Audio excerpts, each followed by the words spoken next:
Question कहता है प्रायद्वीपीय भारत की सबसे बड़ी नदी कौन सी है।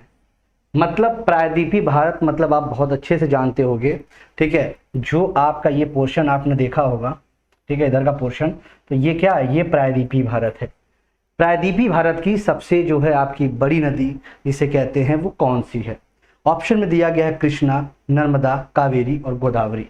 ये आपको बताना है कि कौन सी है। जल्दी से फटाक से बताएं आप सभी। ओके चिराग, ओके बेटा, जीतू बहुत अच्छे। चलिए जुड़ते जाइए सभी लोग जबरदस्त तरीके से,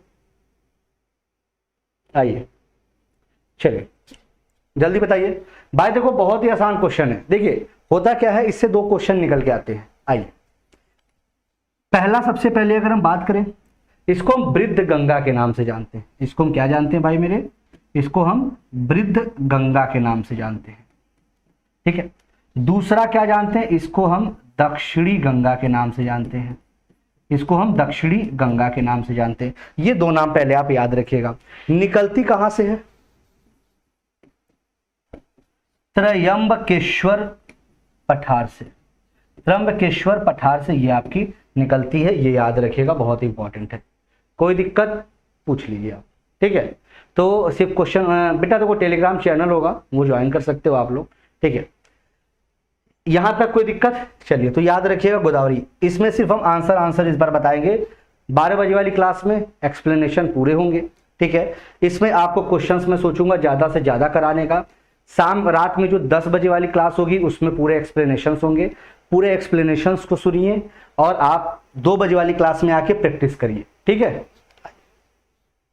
चल डैश डोमेन प्रकार यूएस सेना साइटों द्वारा, जैसे आपने देखा होगा कि जैसे .com होता है, ठीक है, .gov.in होता है, ठीक है। जैसे आपने फॉर्म भरते होंगे आप, ठीक है, बिहार एग्जाम का जो भी, तो आप .in करके .com करके ऐसे आप वेबसाइट पे जाते हैं। तो इसी तरह पूछा गया है कि जो आपके यूएस यूज करते हैं, ठीक है, यूएस आर्मी के लिए जो यूज की जाती है साइट्स, वो किस नाम से होती है। mil.org.net.com। बताइए भाई, बड़े आसान और बहुत अच्छे क्वेश्चन हैं। चलिए बिल्कुल, ओके, गुड आफ्टरनून बेटा, गुड आफ्टरनून। बताओ भाई, चलिए याद रखिएगा सर, ये आपके मिल होता है, ठीक है। चलो मैं ये सोच रहा कि 3 क्लास आपको एक्सप्लेनेशन वाली और एक आपकी प्रैक्टिस क्लास होना चाहिए, जो कि आपको काफी अच्छा रहेगा, फायदेमंद रहेगा आपके लिए, ठीक है। चलिए डैश एक उभयधर्मी ऑक्साइड्स है, ठीक है।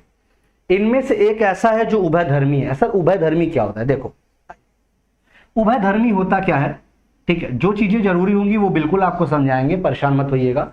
आपको भी कोई दिक्कत हो तो आप हमसे पूछ सकते हैं, ठीक है। एम्फोटेरिक ऑक्साइड्स क्या होते हैं, मतलब ये आपके एसिड की तरह भी व्यवहार करेंगे, ये आपके बेस की तरह भी व्यवहार करते हैं। अब आप कहोगे सर ऐसा भी होता है क्या कि कोई एसिड की तरह भी व्यवहार करे मेटल, कोई बेस की तरह भी। बिल्कुल होता है भाई, आइए देखते हैं कैसे। देखिए 5 ऐसे मेटल्स हैं जो इन दोनों की तरह व्यवहार करते हैं, ठीक है। जैसे बेरिलियम हो गया, एल्युमिनियम हो गया, जिंक हो गया, लेड हो गया, ठीक है, आपके टिन हो गया। ये 5 ऐसे मेटल्स हैं, क्योंकि ये पेपर में बहुत ज्यादा पूछा जाने वाला क्वेश्चन है, तो इसलिए आपको याद रखना है। 5 ऐसे मेटल्स हैं जो आपके जैसे बेरिलियम, एल्युमिनियम, जिंक, आपके लेड और आपके टिन। ये तो आप समझ सकते हो कि सर 5 में एक ये आपको दिख रहा है, ये आपका आंसर हो गया। अब दूसरी चीजें आपको क्या समझनी है कि सर अच्छा एक बात बताओ, एक क्वेश्चन बड़ा पेपर में आता है, जो मेटल होते हैं, मेटल के जो ऑक्साइड्स होते हैं वो क्या होते हैं, सभी को पता होगा भाई। मेटल के ऑक्साइड्स क्या होते हैं सर, बेसिक होते हैं।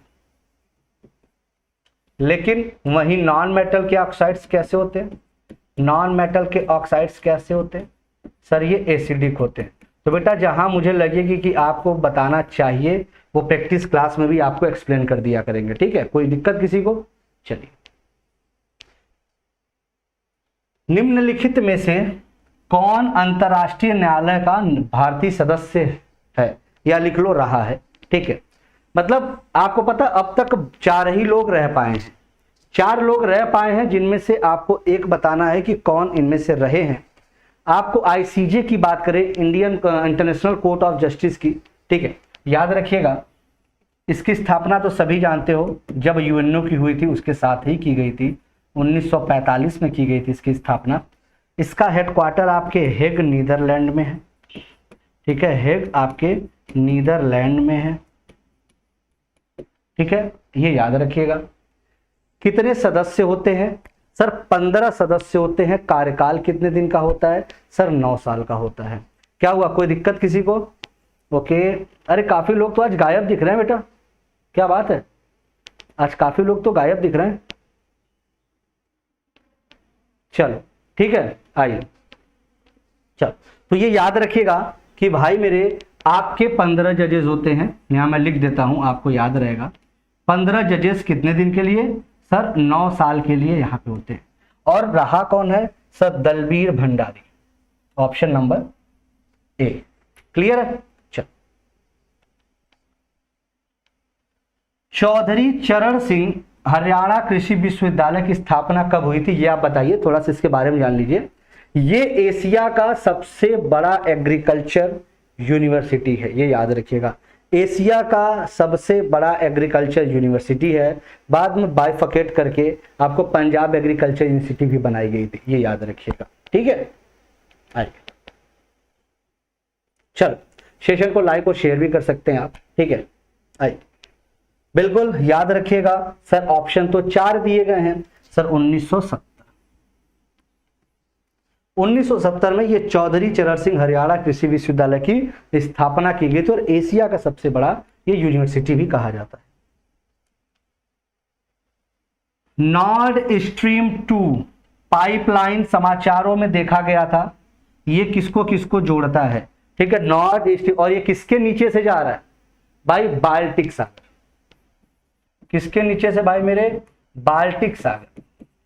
अब आप बता सकते हो, आपके लिए थोड़ा सा आसान हो गया कि सर जर्मनी फ्रांस है, जर्मनी रशिया है, यूएस मैक्सिको है, या डेनमार्क स्वीडन है। अब आप ये बता सकते हैं। आइए, क्या हुआ? कोई बात नहीं बेटा, कुसुम आज गलत होगा, ठीक है, बाद में नहीं गलत होगा, तो बिल्कुल परेशान नहीं हुआ जाता है।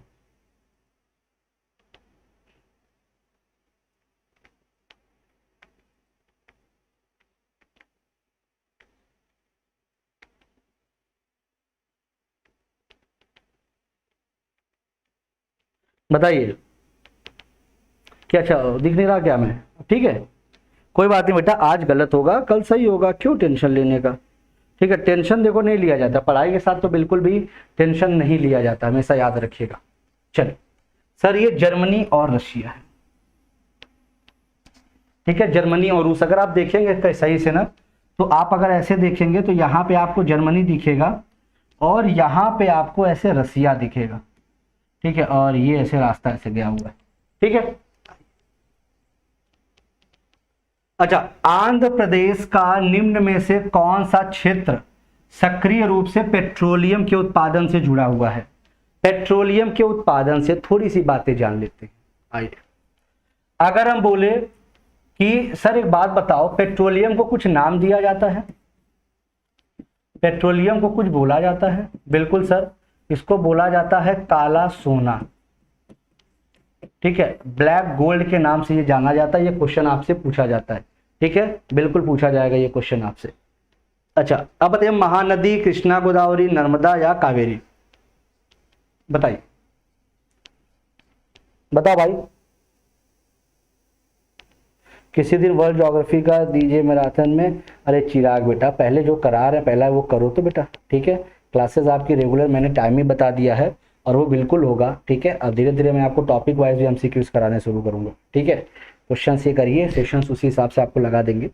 आइए, बिल्कुल, तो सर आपको पता है कृष्णा गोदावरी बेसिन में, ठीक है।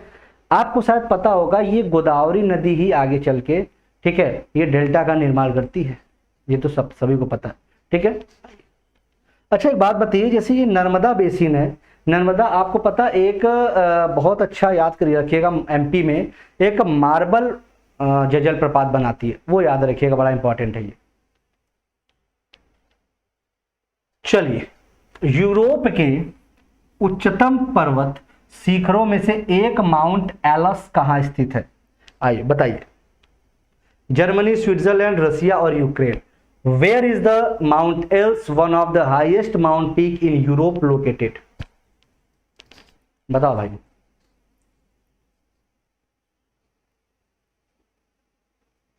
बताओ भैया, जल्दी से मुझे बताइए। अब माउंट एल्स जो नहीं बता पाया भाई, वो तो बड़ी दिक्कत की बात है। आइए,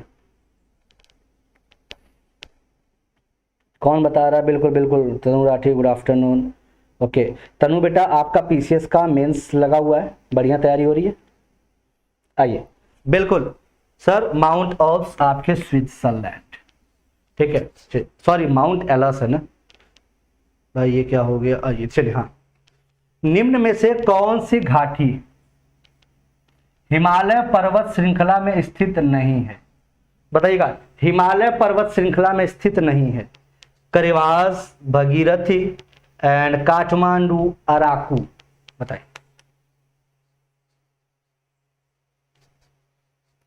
आप बिल्कुल बिल्कुल बढ़िया से तैयारी करिएगा, ठीक है, बढ़िया से तैयारी करिए, खूब अच्छे से तैयारी होनी चाहिए, कोई भी कमी मत छोड़िएगा।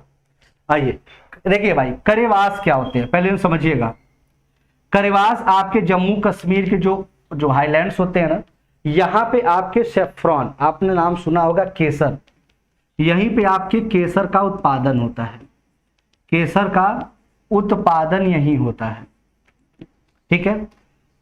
केसर के उत्पादन में भारत में जम्मू कश्मीर और विश्व में ईरान का नाम आता है, विश्व में ईरान का नाम आता है, और जम्मू कश्मीर ये आपके भारत में सबसे ज्यादा उत्पादन है, इसको जीआई टैग भी दिया गया है, ठीक है। भगीरथी की बात करते हैं, यही भगीरथी आपके अलकनंदा से मिलती है और क्या बनाती है भाई? देवप्रयाग। अब आप कहोगे सर ये कैसे आप याद किए हो, मुझे बता दो। आइए याद करिए, BAD, भगीरथी, अलकनंदा, देवप्रयाग, ठीक है। अगर मान लीजिए मैं लिखूं राम, ये क्या हो सकता है भैया? आपके अलकनंदा, मंदाकिनी, रुद्रप्रयाग। मतलब ये सब याद करने का तरीका है। पाक, पिंडर, अलकनंदा, कर्णप्रयाग। देखो भैया, ये कुछ अपने से भी आपको दिमाग लगाना पड़ेगा, जब किताब उताब पढ़ते हो थोड़ा सा दिमाग लगाया करो, बिल्कुल आपको चीजें समझ में आएंगी, ठीक है। आइए, तो अब अच्छा सर, काठमांडू में सभी जानते हो भाई, सार्क का भैया हेडक्वार्टर है, ठीक है, सार्क का हेडक्वार्टर है। चलो, अब बचा क्या? अराकू। सर अराकू नहीं है। अब अराकू के बारे में भी थोड़ा सा जान लेते हैं भाई। अराकू कहां है सर? आंध्र प्रदेश में है। अराकू आंध्र प्रदेश में है। ये फेमस किस लिए भाई, ये भी सुन लो। ऊटी ऑफ आंध्र प्रदेश के नाम से जाना जाता है। ऊटी का जो नाम है, जो शुद्ध रूप है नाम, उसको कहते हैं उदगमंडलम, सभी को पता है, उसी को ऊटी बोल दिया जाता है, लेकिन इसे ऊटी ऑफ आंध्र प्रदेश के नाम से जाना जाता है। अगर किसी को कोई डाउट है बताइएगा। एक और अच्छी चीज यहां जान लो अराकू के बारे में, एक आपने कॉफी का नाम सुना होगा, अरेबिका कॉफी। अरेबिका कॉफी बेटा यहीं की है, ये भी याद रखिएगा, अरेबिका कॉफी यहीं की है। अगर हम आपसे और भी चीजें ऐसे कुछ बताएं, जैसे मैं आपसे कहूं कि arabica coffee, sir coffee bold कहां है? देखो भाई, थोड़ा सा है, किसी किसी क्वेश्चन में जब मुझे याद आ रहा है कि भाई ये पेपर में आ चुका है, तो आपको बताना जरूरी है, ठीक है। कॉफी बोल्ड की स्थापना कहां हुई है? कहां पे है सर? बेंगलोर में।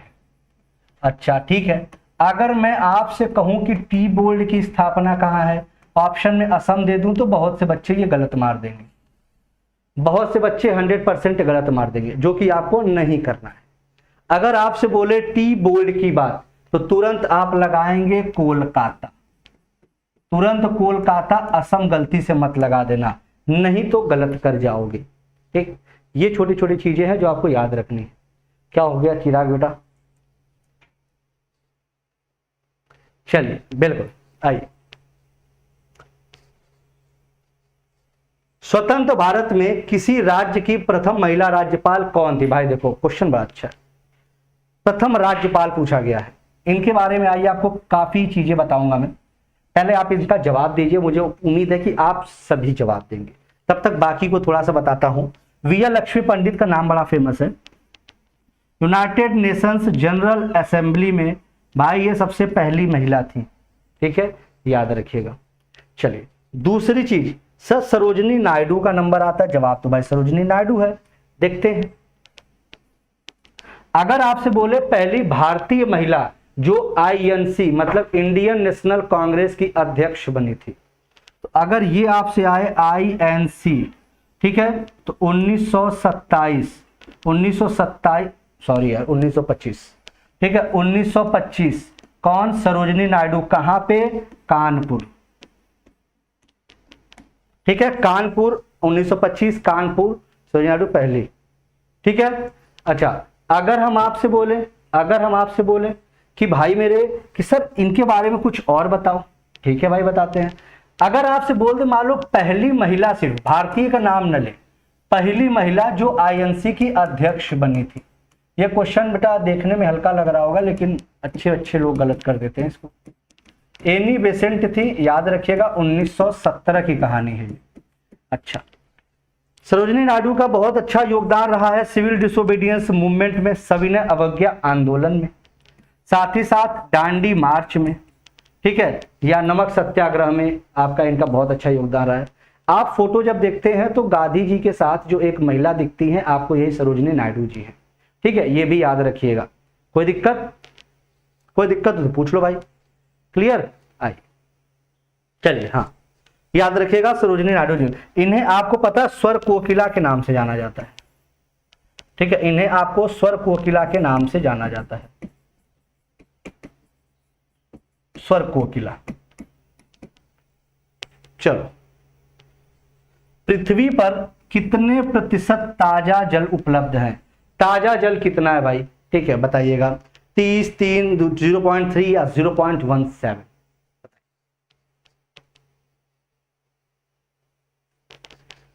हम लोग करेंगे करीब 25 क्वेश्चन के आसपास करेंगे, ठीक है। उसके बाद जितने देर में ये 25 क्वेश्चन हो जाए, क्योंकि ये प्रैक्टिस सेशन है तो हो सकता है ये प्रैक्टिस सेशन थोड़ा कम समय का हो, बाकी आपको जो एक्सप्लेनेशन क्लासेस होंगी वो प्रॉपर होंगी, ठीक है।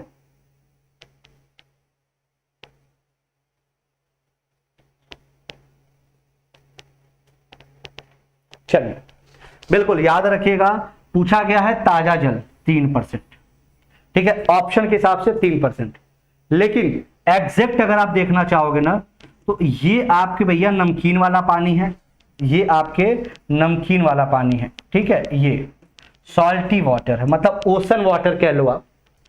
शुद्ध अगर देखा जाए तो ये 2.5% ही है बेटा, ठीक है, ये शुद्ध 2.5% है। ऑप्शन में 3 दिया है तो हम 3 को लेके चलेंगे। अब इसमें भी सबसे बड़ी बात है, जो इसका भी आपको लगभग 68.5%, ठीक है, लगभग मैं लिख देता हूं, लगभग 68.5% आपके क्या है, आइस कैप्स वाले हैं। लेकिन ग्राउंड वाटर कितने हैं, ठीक है, आप निकाल लेना 31.5%। सर ये ग्राउंड वाटर जो भूमिगत जल होता है वो है ये, कोई दिक्कत? अच्छा, ये समझ में आ गया, आगे बढ़े। निम्नलिखित में से क्या एक ग्रीन हाउस गैस नहीं है? ग्रीन हाउस गैस नहीं है, ये पूछा गया आपसे।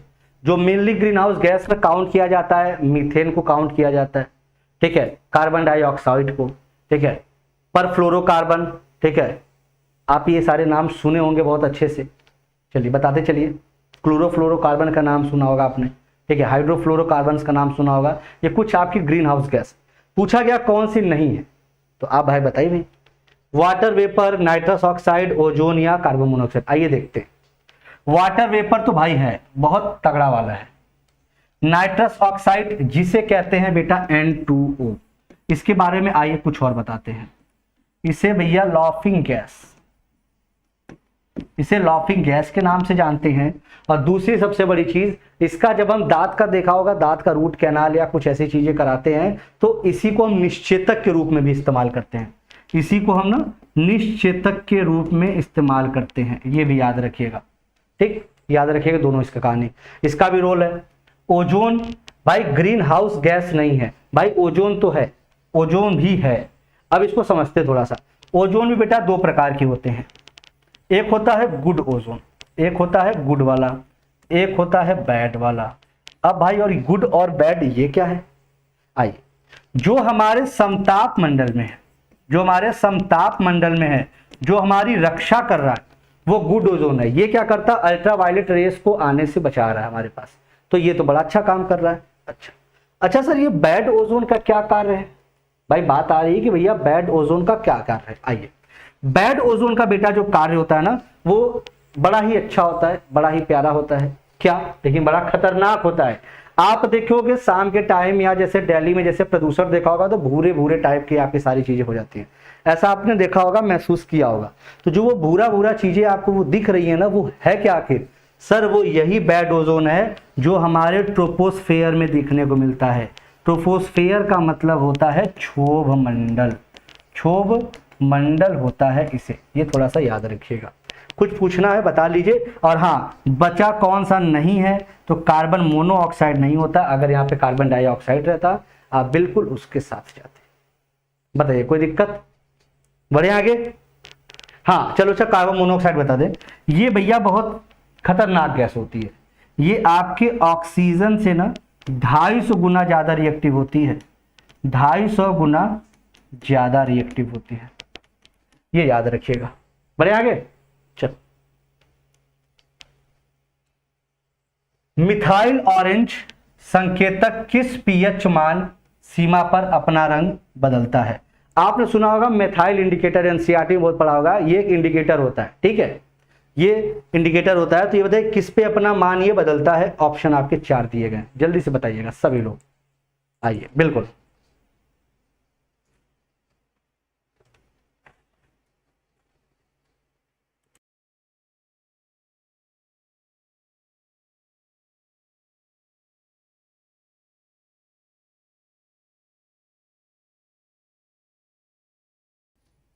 बताइए क्लियर है। अरे भाई मैं दिख रहा हूं कि नहीं, दिख रहा हूं, चलो बिल्कुल। गुड फॉर, हाँ गुड फॉर हेल्थ, ठीक है। बताइए ए, सभी का आ रहा है ए, जेनिफर ए दे रही है, ओके।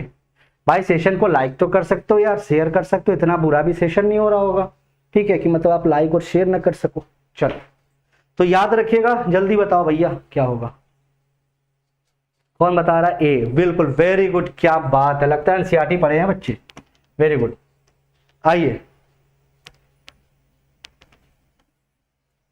फार्मा विजन 2020 भारत को किसमें अग्रणी रूप से विकसित करने का एक कार्यक्रम था। मतलब इसमें किस चीज के लिए ये बातें की गई थी, ये कार्यक्रम जो बनाया गया था, ये किसको आगे देखते हुए चीजें बनाई गई थी, बताइए।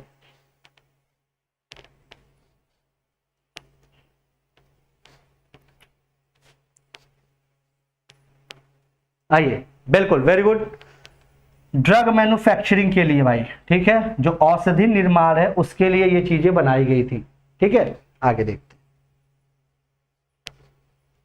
कैप्टन राकेश शर्मा ने किस वर्ष में एक सोवियत अंतरिक्ष कार्यक्रम में अंतरिक्ष की यात्रा की थी। 81, 82, 83 और 84, बताइएगा बेटा, सभी के सभी लोग बताते चलिए, सभी के सभी लोग बताते चलिए, एक जबरदस्त तरीके से मुझे बताते चलिए,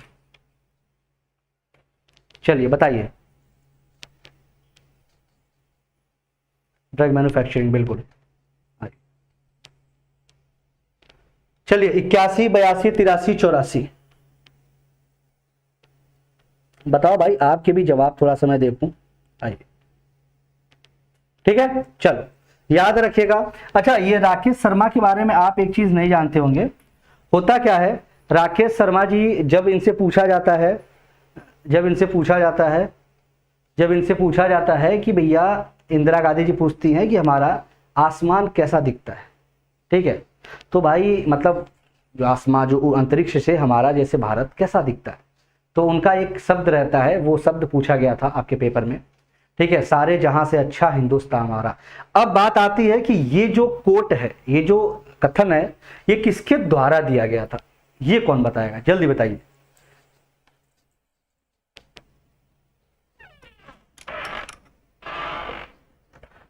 बताइएगा ये किसके द्वारा दिया गया था? मुझे भाई ये जरूर बताना चाहिए भाई आप लोगों को, ठीक है। मतलब सिंपल से मैंने तो भाई बात बता दी कि राकेश शर्मा जी ने भैया बोला था ये इंदिरा गांधी जी से, बट आप बताइए कि ये दिया किसने था? सारे जहां से अच्छा हिंदुस्तान हमारा। ये सब कैसे याद होगा? देखो बेटा कुसुम पढ़ने से होगा ना, तो जब पढ़ोगे, ठीक है। जैसे देखो मुझे कैसे याद है, ठीक है, मैं भी पढ़ाऊंगा कभी, ठीक है, मैं भी बराबर रिवाइज करता हूँ, ठीक है। तो आपको भाई पढ़ना पड़ेगा, पढ़ने के साथ साथ रिवाइज करना पड़ेगा, सब याद होगा, ऐसे मुंह जवानी बोलोगे, ठीक है। मोहम्मद इकबाल, वेरी गुड, बिल्कुल बिल्कुल। सुदर्शन, जेनिफर, चिराग, ठीक है, वेरी गुड, बहुत अच्छे। चलिए बिल्कुल बिल्कुल, चलिए वेरी गुड। घेंगा थायराइड रोग किसकी अल्पक्रियता के कारण होती है? मैंने सुबह वाली क्लास में बताया था कि थायराइड कैसे होती है, ठीक है। अब बताइए कि किसकी अल्पक्रियता के साथ होती है? देखो आइए चीजें समझते हैं। देखो भाई अगर हम घेंगा की बात करें, ठीक है, मैंने बोला था कि थायराइड जो ग्लैंड होती है, थायराइड ग्लैंड रिलीज करती है थायरॉक्सिन, ठीक है, थायरॉक्सिन रिलीज करती है, ठीक है। अब इस थायरॉक्सिन की जब कमी हो जाएगी तो देखने को मिलेगा घेंगा, ठीक है। अच्छा एक बात और बताऊं, ये जो आपको लग रहा है ना कि मतलब कैसे तैयार होगा, ये मैं आपको गारंटी दे रहा हूं, आप ये सेशन जो कर रहे हो ना, कभी ये बैठना संडे को एक बार रिवाइज भी कर लेना, देखो आपको पूरा मुंजवानी याद हो जाएगा, ठीक है। तो बेटा यही तरीका है, जितना पढ़ोगे उतना चीजें तैयार होंगी। अच्छा सर थायराइड ग्लैंड और टू, अच्छा थायराइड ग्लैंड पैराथायराइड, तो यहाँ पे पैराथायराइड। थाइमस पिट्यूटरी, सर ये भी नहीं है, ये भी नहीं है, ये भी नहीं है। थायराइड ग्लैंड में थायरॉक्सिन की कमी के कारण घेंगा देखने को मिलता है, ठीक है। आइए परिवर्तन ट्रांसफार्मर किस सिद्धांत, मतलब जो चेंजिंग ट्रांसफार्मर होता है वो किस सिद्धांत पर काम करता है?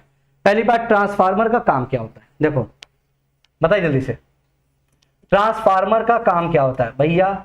वोल्टेज अप करना, वोल्टेज डाउन करना, जिसे कहते हैं step up transformer, step down transformer, ठीक है। अब इसमें एक क्वेश्चन और पूछा जाता है, जैसे लॉरेंज लॉ क्या होता है? आपने सुना होगा लॉरेंज फोर्स, ये इकोनॉमिक्स समझ चले जाना, ये आपके इसी का है, आपके फिजिक्स में है, ठीक है, इलेक्ट्रिसिटी चैप्टर में और मैग्नेटिज्म चैप्टर में। लॉरेंज लॉ होता क्या है? जैसे कोई चार्ज पार्टिकल्स है, उस पे आपका इलेक्ट्रिसिटी फोर्स भी लगे, इलेक्ट्रिक फोर्स और मैग्नेटिक फोर्स जब दोनों लगता है तो लॉरेंज फोर्स कहते हैं उसी को, ठीक है। अच्छा electromagnetic induction, mutual induction, self. भाई अगर ट्रांसफार्मर की बात करते हैं तो ट्रांसफार्मर किस पे काम करता है? कौन बताएगा? हमारे यहाँ काफी बच्चे होंगे, कुछ रेलवे वाले भी हो सकता है, उम्मीद है होंगे। बिल्कुल मुस्कान, जेनिफर, चिराग, कुसुम, वेरी गुड बेटा। इलेक्ट्रोमैग्नेटिक इंडक्शन पे काम करता है, ठीक है। EMI। अच्छा अगर मैं आपसे बोलूं इनमें से किसका काम होता है इंड्यूस्ड EMF बनाना? इंड्यूस्ड EMF मतलब प्रेरित धारा। अब आपके दिमाग में आ रहा होगा सब प्रेरित धारा तो हमने पढ़ा था कहीं पे, कहां पे? डायनेमो के केस में पढ़ा था, याद आ रहा है? तो फ्लेमिंग राइट हैंड रूल में आपने ये कहानी पढ़ी थी, आपके डायनेमो का केस, ठीक है। वो इंड्यूस्ड EMF आपके प्रोड्यूस करता है। चेचक स्मॉल पॉक्स का रोग कारक जीव कौन सा है? चेचक माने स्मॉल पॉक्स, ठीक है। अच्छा अगर हम बात करें किसकी वैक्सीन किसने बनाई थी, इसकी वैक्सीन किसने बनाई थी? याद रखिएगा एडवर्ड जेनर को, मतलब एडवर्ड जेनर ने बनाई थी। इन्हें बोला जाता है फादर ऑफ वैक्सीनेशन, इन्हें बोला जाता है फादर ऑफ वैक्सीनेशन, टीकाकरण के जनक के रूप में इन्हें जाना जाता है। अब याद करना है कि सर स्मॉल पॉक्स की बात है तो कहीं सी का प्रयोग नहीं हुआ, तो वेरियोला जोस्टर आप कह सकते हैं, ठीक है, वेरियोला जोस्टर। आइए यहां लिख देता हूं, अगर आपसे कभी स्मॉल पॉक्स पूछे और आपसे कभी यहां पे चिकन पॉक्स पूछे, देखो बहुत ही छोटा अंतर है, आप ये अपने से सीख सकते हैं। यहां पे वेरिसेला होता है और ये यहां पे वेरियोला होता है, दोनों में देखिए अंतर क्या है, यहां भी सी है तो यहां भी सी है। तो वेरिसेला, चिकन पॉक्स, अगर आपको नहीं दिख रहा ऑप्शन में तो वेरियोला स्मॉल पॉक्स का आप प्रयोग कर सकते हैं। मतलब कर सकते हैं क्या, यही होता ही है सर, लेफ्ट होगा। आइए चलिए, आइए बिल्कुल आगे बढ़ते हैं। पेप्टाइड बंध का निर्माण किसके बीच होता है, बताइएगा। आपने पढ़ा होगा फ्लेमिंग के दो नियम, एक राइट है एक लेफ्ट है, ये पढ़ा है आपने, ठीक है। तो डायनेमो किस सिद्धांत पर काम करता है, कौन होशियार बच्चा है, काफी बार पढ़ा रखा हूं, बताइए। चलो बताना, पेप्टाइड बंध का निर्माण किनके बीच होता है, तो याद रखिएगा कि सर एमिनो ग्रुप और कार्बोक्सिल ग्रुप के बीच में होता है। तो ऑप्शन नंबर यहां दिया हुआ है, amino group and carboxyl group, option number C के साथ आप जाएंगे, ठीक। नहीं ये गलत है, ठीक है। एमिनो ग्रुप और कार्बोक्सिल ग्रुप के बीच में ये बॉन्ड बनता है, याद रखिएगा, आंसर गलत टिक किया गया। चलो, भारतीय रासायनिक प्रौद्योगिकी संस्थान कहां स्थित है, मतलब Indian institute of chemical technology. आइए हिंट दे देते हैं आपको, यहीं पे न्यूट्रिशन जो आपके इंस्टीट्यूट है वो भी लोकेटेड है, नेशनल न्यूट्रिशन जो इंस्टीट्यूट है वो भी यहीं पे लोकेटेड है। दूसरा, आपके जितने भी ड्राई लैंड इंस्टीट्यूट जितनी भी हैं वो यहीं पे लोकेटेड है। तो आप बता सकते हैं कि भाई आखिर ये क्या है, अहमदाबाद, प्रयागराज, हैदराबाद या कोलकाता। पूछा गया केमिकल टेक्नोलॉजी की बात पूछी जा रही है आपसे।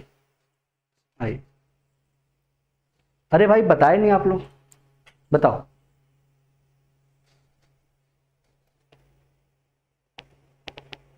चलिए जवाब देखते हैं, सभी का आ रहा है हैदराबाद, वेरी गुड, बहुत अच्छे।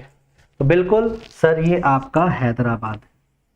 अच्छा एक चीज और, यहां पे एक चीज और है, नेशनल जियोफिजिक्स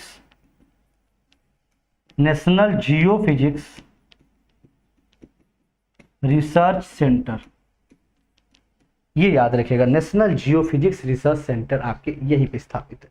अच्छा अगर हम मान लीजिए आपसे एक चीज और बोले, यहाँ पे क्या न्यूट्रिशन इंस्टीट्यूट भी है, याद रखिएगा न्यूट्रिशनल इंस्टीट्यूट, और जितनी भी आपके ड्राई लैंड इंस्टीट्यूट है, ठीक है, ड्राई लैंड इंस्टीट्यूट, ठीक है, वो सब आपके हैदराबाद में ही है, याद रखिएगा।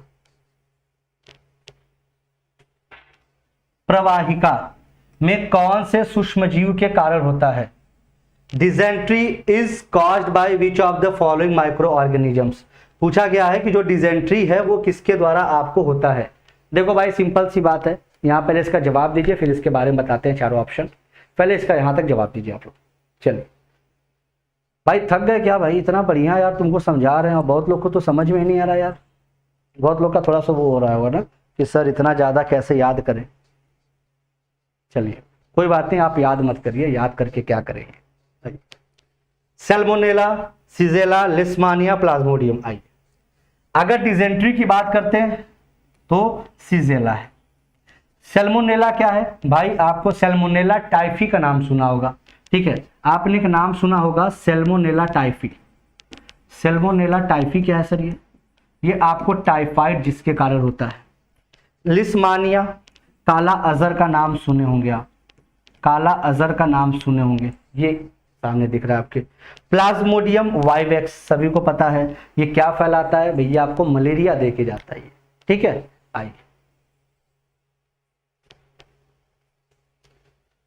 उन सभी कारकों का अध्ययन क्या कहलाता है जो विशेष रोग के प्रकटन के लिए उत्तरदायी होता है, जो विशेष रोग के प्रकटन के लिए उत्तरदायी होता है, बताइए।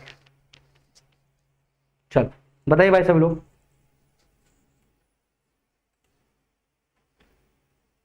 बताओ भाई।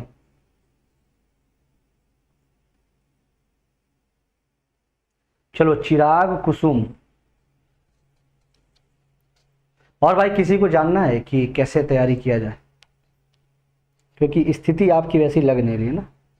अच्छा आइए बताइए भैया। तो पूछा गया है कि अध्ययन क्या कहलाता है जो एक विशेष रोग के प्रकटन के लिए उत्तरदायी होता है, ठीक है। तो भाई आपको पता है एपिडेमोलॉजी कहलाता है।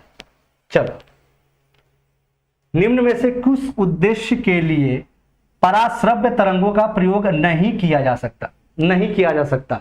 अल्ट्रा वायलेट जो आपके वेव्स होती हैं, ठीक है, उनका प्रयोग आप नहीं कर सकते। पराश्रव्य की बात पूछी गई है।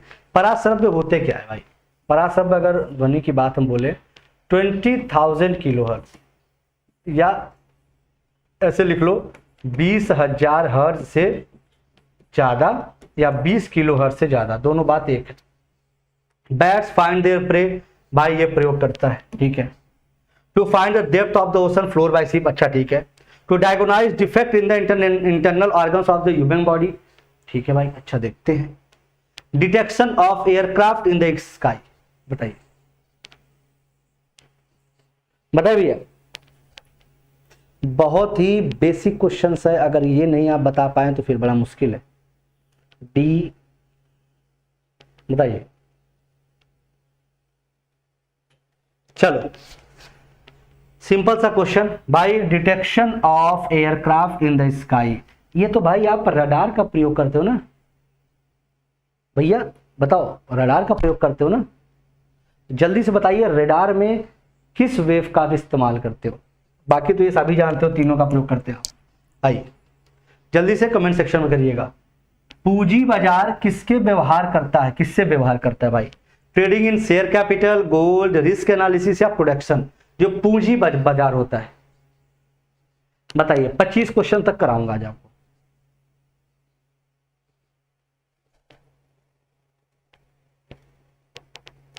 बता भाई।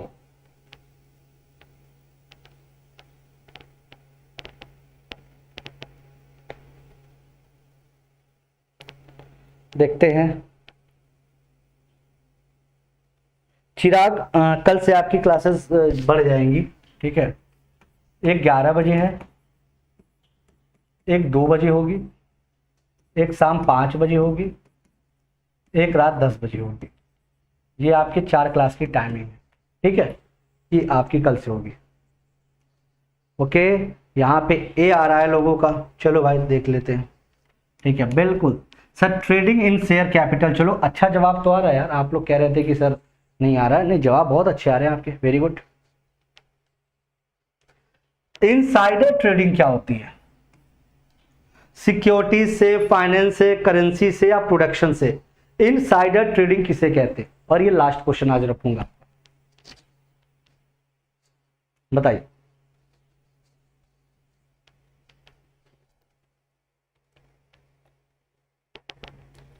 बताओ। चलिए, आपकी जो प्रतिभूतियां होती हैं, जो आपके सिक्योरिटीज होती हैं, उनसे संबंधित होती है आपकी इनसाइडर ट्रेडिंग। ये सब याद रखिए भाई, ये सब आया हुआ क्वेश्चन है। अच्छा, जब सिकंदर ने भारत पर आक्रमण किया तब मगध के शासक कौन थे? जब सिकंदर भारत पे आक्रमण किया था, ठीक है। मौर्य थे, नंद थे, गुप्ता थे या हर्यक थे? बताइएगा कौन था। बता देंगे वैसे आप, सिंपल है।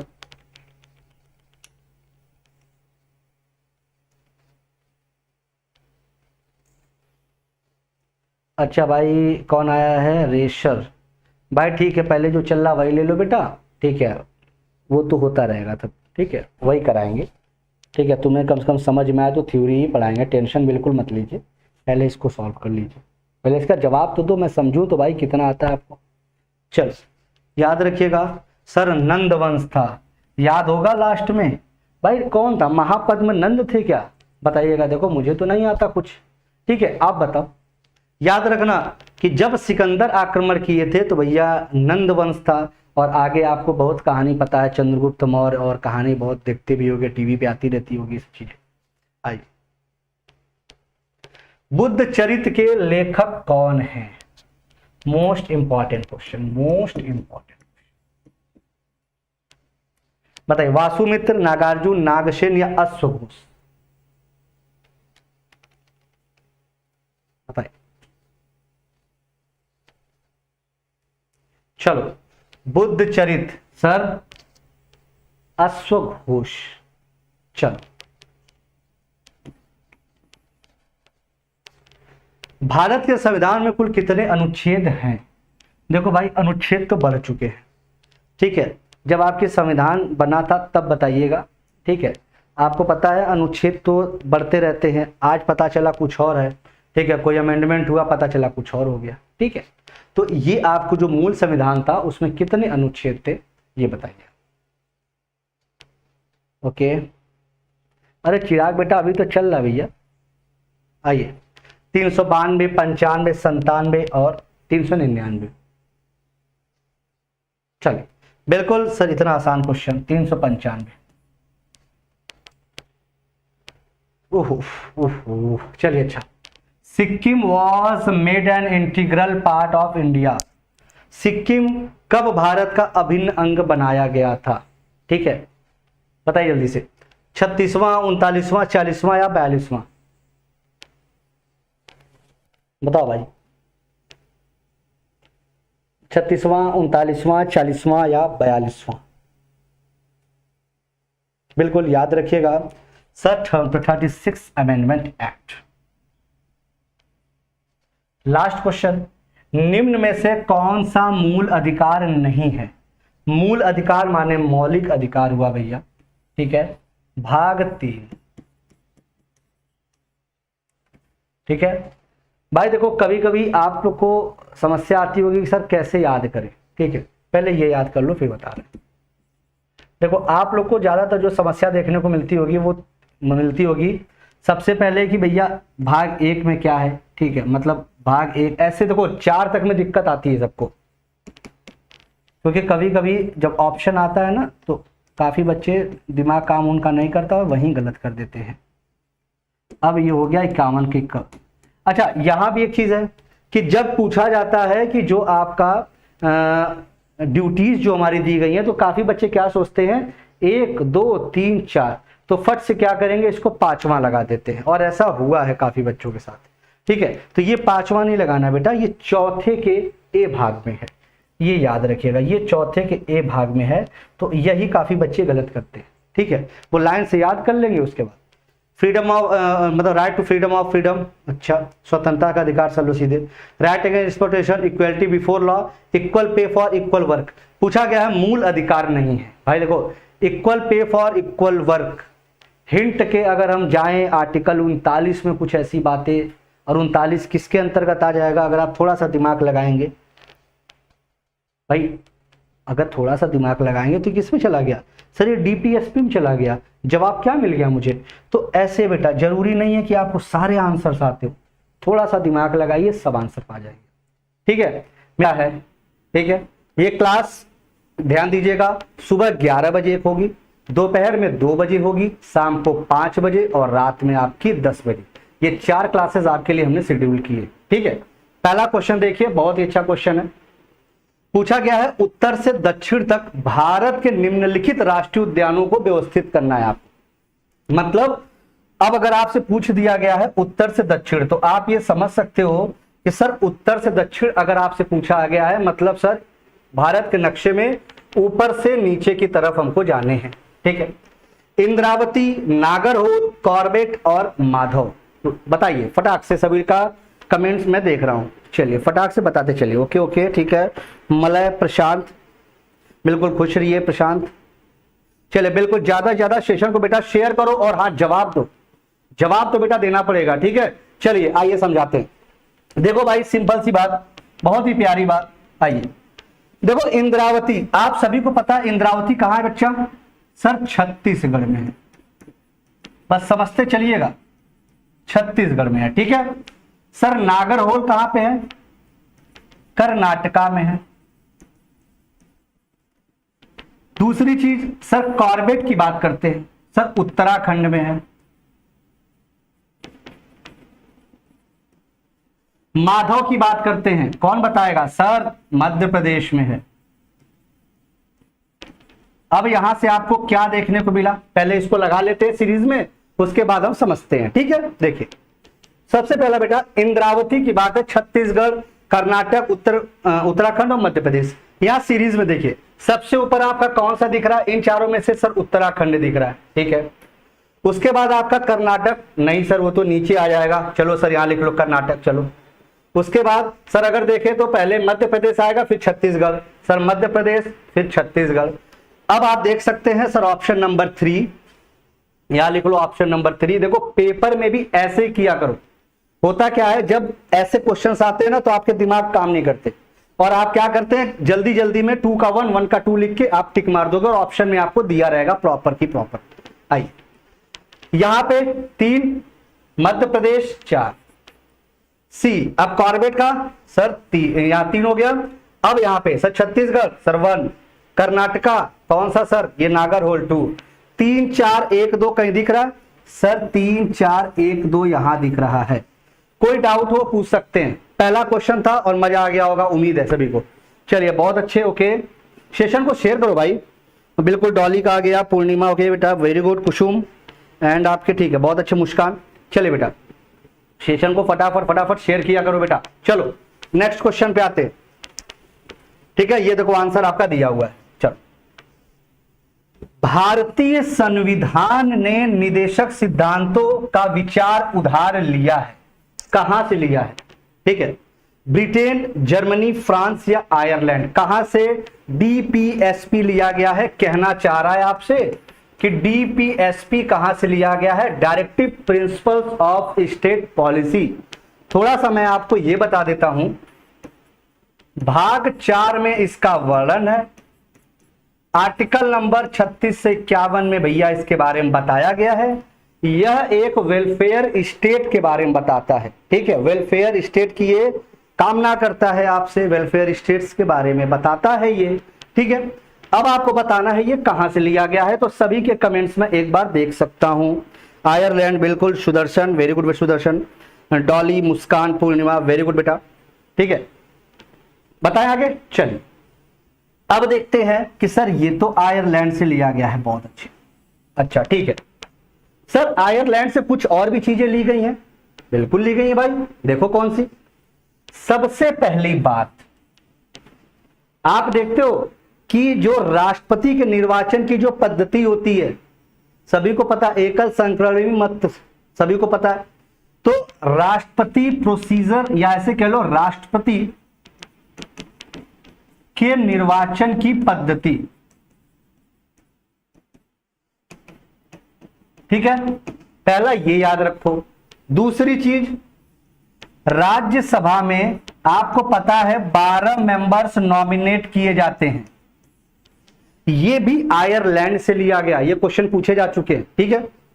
दूसरी चीज, सब फ्रांस से बच्चा बच्चा जानता है, liberty, equality and fraternity, liberty, equality and fraternity सुना होगा, बंधुत्व, भाईचारा, ये सारी नाम सुने होंगे, समानता, वो बेटा आपके फ्रांस से ली गई है। और एक चीज और आपको बता दूं, ये हमारे संविधान में भी मेंशन है, हमारे प्रेम्बल में भी है, ठीक है। जर्मनी, इमरजेंसी कहां से ली गई है, इमरजेंसी आपके जर्मनी से ली गई है। इमरजेंसी कितने प्रकार की, 3 प्रकार की, 352, 356, 360, याद रखिएगा। ब्रिटेन आता है, बड़ा इंपॉर्टेंट। सबसे पहला सिंगल सिटीजनशिप, जो एकल नागरिकता होती है, वो ब्रिटेन से ली गई है। दोहरी कहां पे है सर, आपके यूएसए में, ठीक। सिंगल सिटीजनशिप बड़ा फेमस, आप जानते हो कि एक रिट जानते हो, जो कि बाबा साहब भीमराव अंबेडकर जी ने बोला था, संविधान की आत्मा, आर्टिकल नंबर 32, 5 रिट दी गई थी, याद होगा अगर आपको। तो आपके ये रिट भी आपके ब्रिटेन से लिया गया है। अगर हम बोले बाई कैमरलिज्म, ठीक है, ये भी आपको पता है। अगर हम बोले रूल ऑफ लॉ भी यहीं से आपके लिया गया है। तो ये कुछ चीजें हैं जो आपके ब्रिटेन से ली गई हैं। कोई डाउट पूछ सकते हैं, फटाक से बताइए किसी को बेटा, कोई doubt. Parliament form of government, बिल्कुल बिल्कुल बिल्कुल, बहुत अच्छे। Parliament form of government, very good Sudarshan बेटा, ठीक है, ये लिख लीजिए, ठीक है। पार्लिया फॉर्म एंड गवर्नमेंट आपके ये हो गया ब्रिटेन की, ये पूरी कहानी हो गई। और कुछ जानना है तो बताइए भाई, आपके कमेंट्स में देख लो। आइए चलिए बताइए, कुछ जानना तो बता दो। क्लियर है, चलो। अरे बाकी लोग, आपके साथी लोग कहां गए भाई? अरे आपके साथी लोग मुझे गायब दिख रहे हैं। आइए चले आगे बढ़ते, चलो। डीडीटी में शामिल नहीं है। अब डीडीटी क्या है सर? ये एक इंसेक्टिसाइड है, कीटनाशक है। ठीक है, फुल फॉर्म बता दो sir. Dichloro diphenyl trichloro ethane, ये बेटा आपका है डीडीटी का फुल फॉर्म। सर स्ट्रक्चर भी बना दो, बना देता हूं बेटा आप स्ट्रक्चर। अब आप बता दोगे कि सर इसमें क्या नहीं पाया जाता।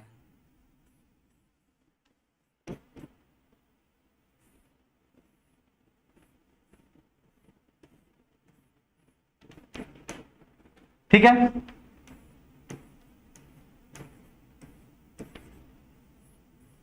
अब आप बता सकते हो कि क्या नहीं पाया जाता है। सर कार्बन पाया जाएगा, ये सब कार्बन ही है बेटा। हाइड्रोजन पाया ही जाएगा, बिल्कुल सर। ओके सर, अब बताओ क्लोरीन, सर ये भी पाया जा रहा है। क्या नहीं पाया जा रहा है, क्वेश्चन पूछा गया है। सर फास्फोरस नहीं पाया जाता। क्या नाम है इसका बेटा? इसका नाम होता है फास्फोरस। कितने प्रकार के होते हैं बेटा? मेनली दो प्रकार में बांटा गया है इसको, सभी को पता है। एक रेड फास्फोरस होता है और एक व्हाइट फास्फोरस होता है। दोनों का इस्तेमाल भी बता देता हूं। ये जो लाल वाला इस्तेमाल होता है फास्फोरस में बेटा, माचिस देखियो, ठीक है, माचिस की तीली के बारे में आप जानते हो कि मैच स्टिक, भैया अंग्रेजी भी लिख दूं, मैच स्टिक, ये क्या है? ये आपके लाल फास्फोरस। ठीक है, अगर हम बोले कि सर ये व्हाइट वाला, आपने देखा होगा ये बहुत ही रिएक्टिव होता है, मतलब बहुत ही, इसको छोड़ दो ना तो ये आग लग जाएगी। ठीक है, मतलब इतना रिएक्टिव होता है। आप देखे होंगे जब शादी ब्याह में या ऐसे शूटिंग जब होती है तो क्या करते हैं, देखो सफेद सफेद धुआं निकलता है।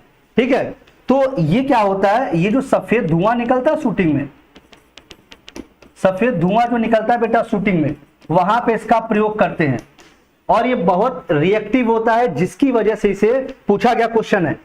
इसको हम कोल्ड वाटर में रखते हैं। ठीक है, कोल्ड वाटर मतलब बेटा ठंडे पानी में रखा जाता है। कोई डाउट तो पूछ लीजिए, बताइए। बिल्कुल व्हाइट एंड रेड, बिल्कुल येलो। आइए बेटा, मेनली जो है आपके दो प्रकार में बांटा गया है। जब आप इंटर की किताबें पढ़ते हुए एनसीईआरटी, तो उसमें आपके रेड, व्हाइट और येलो तीन प्रकार के, लेकिन आपके जितने भी कॉम्पिटिटिव एग्जाम्स है वो मात्र आपसे दो ही के बारे में पूछते हैं। येलो की व्याख्या वो ज्यादातर नहीं करते हैं, मतलब करते ही नहीं है।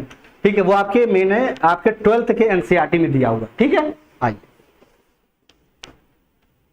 Next question.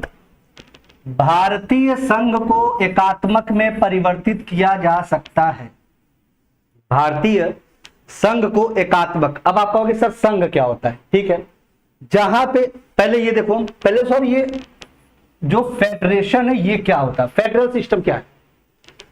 जहां पे लोकल गवर्नमेंट, जहां पे स्टेट और सेंटर तीनों अपनी अपनी कहानी बताई। ठीक है, तीनों की अपनी अपनी कहानी। लेकिन अब वो एक कब हो जाएगा, यूनिटरी कब उसको कर दिया जाता है? तब कन्वर्ट कर दिया जाता है कि ना ना अब सब एक हिसाब से चलेंगे। तो आपका दिमाग थोड़ा सा यहां पे काम करना शुरू कर देगा और आप कहोगे sir during national emergency, national emergency के समय ऐसा किया जा सकता है। ठीक, अब ये आर्टिकल किस में दिया गया है? आर्टिकल 352 में नेशनल इमरजेंसी के बारे में, इसको और साफ लिख दूं मैं। आर्टिकल 352 में आपके नेशनल इमरजेंसी के बारे में दिया गया है। अगर वहीं हम जाएंगे आपके बाय राष्ट्रपति शासन के प्रेसिडेंट रूल 356 के तहत जाएंगे 356।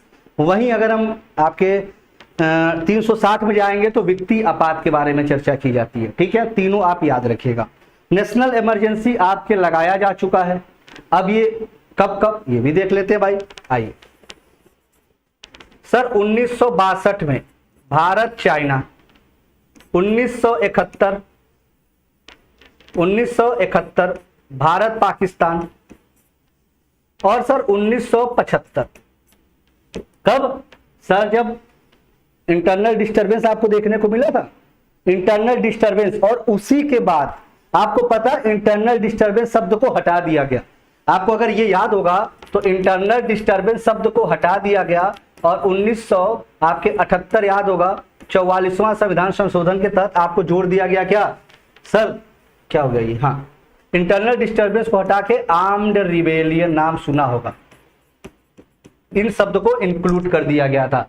याद रखिएगा, तो बस समय आपको याद होना चाहिए 1975 वाला आपके आंतरिक इंटरनल डिस्टर्बेंस वाला कहानी थी, ठीक है, इंदिरा गांधी की सरकार थी उस टाइम, तो ये आपको याद होगा। कोई डाउट हो पूछ लीजिए फटाक से, कोई डाउट किसी को? ओके ओके, 62, 71 और 75, वेरी गुड काजल, सुदर्शन, डॉली, वेरी गुड। चलिए बिल्कुल आगे बढ़ते हैं। मजा आ रहा है? मजा आ रहा है तो एक थम्स अप दे दो सभी, फटाक से एक थम्स अप दे दो, मजा आ रहा है तो। चलो फिर मिलते हैं 2 बजे, जबरदस्त तरीके से उसमें प्रैक्टिस सेशन करेंगे, ठीक है। आइए, निम्नलिखित में से किस समिति ने सरफेसी अधिनियम का प्रस्ताव रखा था? अब आपके दिमाग में आ रहा होगा सर ये सरफेसी अधिनियम था क्या? जवाब दीजिए, ये मुझे आपसे उम्मीद है पूरी की पूरी कि आप ये मुझे जवाब दोगे। जल्दी बताइए सभी के सभी लोग, सरफेसी एक्ट के बारे में सभी के सभी लोग मुझे फटाक से बताएंगे। आइए,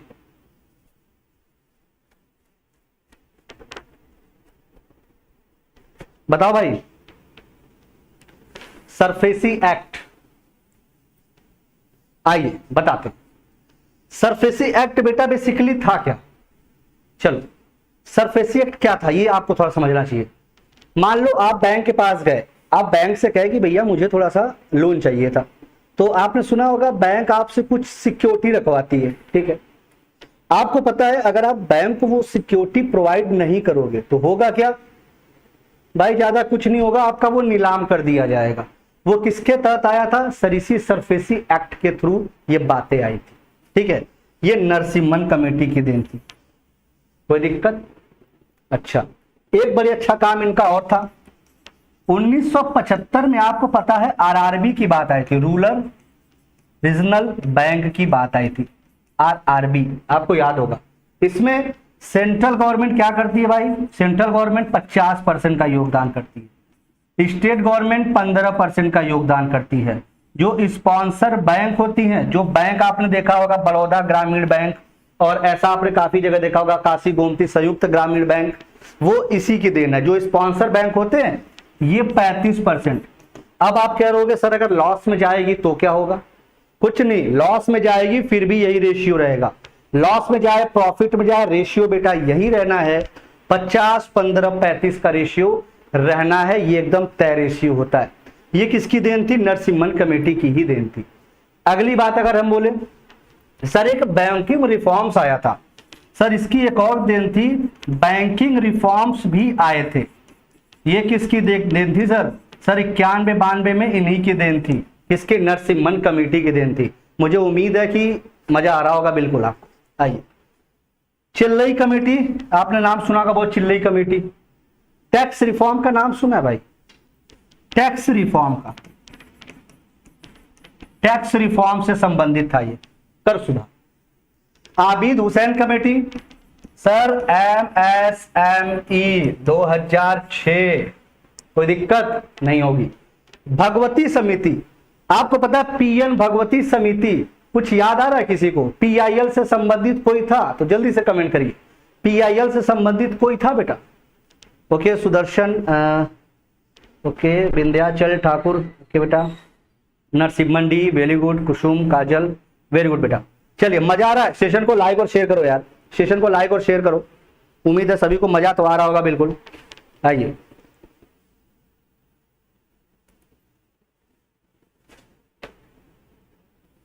चलो फटाक से बताओ।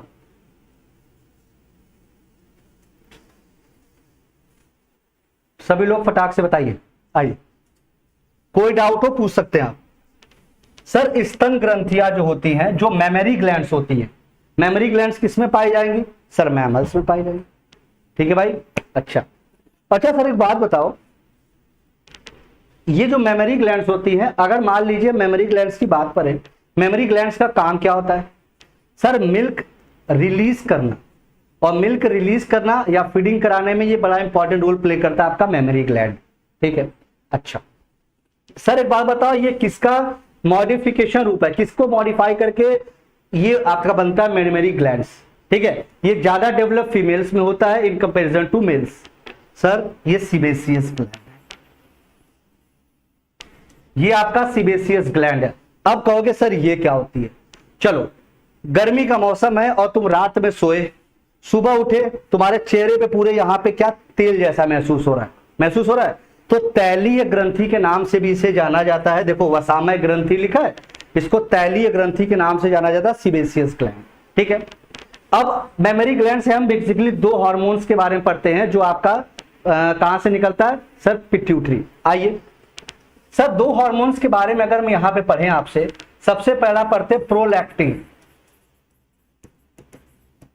सबसे पहला तो पढ़ेंगे प्रोलैक्टिन हार्मोन, क्लियर। अब सर इसका काम क्या होता है, सर प्रोलैक्टिन हार्मोन का जो काम होता है आपका मिल्क फॉर्मेशन।